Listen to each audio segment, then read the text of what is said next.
पत्नी गर्भ नष्ट करी गिरफ हेले युवक युवती को ब्लैकमेल करी विवाह करथिले परे गर्भवती स्त्री को माड़ मारी गर्भ नष्ट करिथिबा अभियोग भरतपुर थाना रे अभियोग करथिले युवती अभियोग अनुसार कंधमाल जिला जी उदयगिरी थाना सीआरपीएफ कैंपस रे रहुथिबा रघुवीर नायक ब्लैकमेलिंग करी युवती को विवाह करथिले विवाह परे निर्यातना देथिले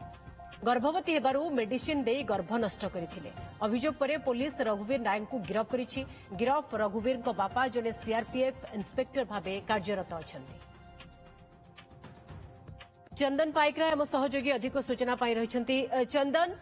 चंदन ब्लैकमेल करी कि विवाह तापरे पुणी गर्भ नष्ट ये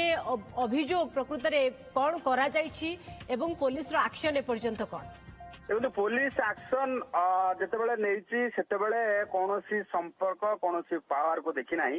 जड़े सीआरपीएफ इन्स्पेक्टर पुओ हेबा सत्वे मध्य तांको गिरफ करके कोर्ट चालान करा जायछि एवं तत्सहित जो भली भाबे से आईन को हाथ को नहीं संपूर्ण भाबे तांको उपरे आईन रो कार्यानुष्ठान निया जायछि तेणु एभली स्थिति रे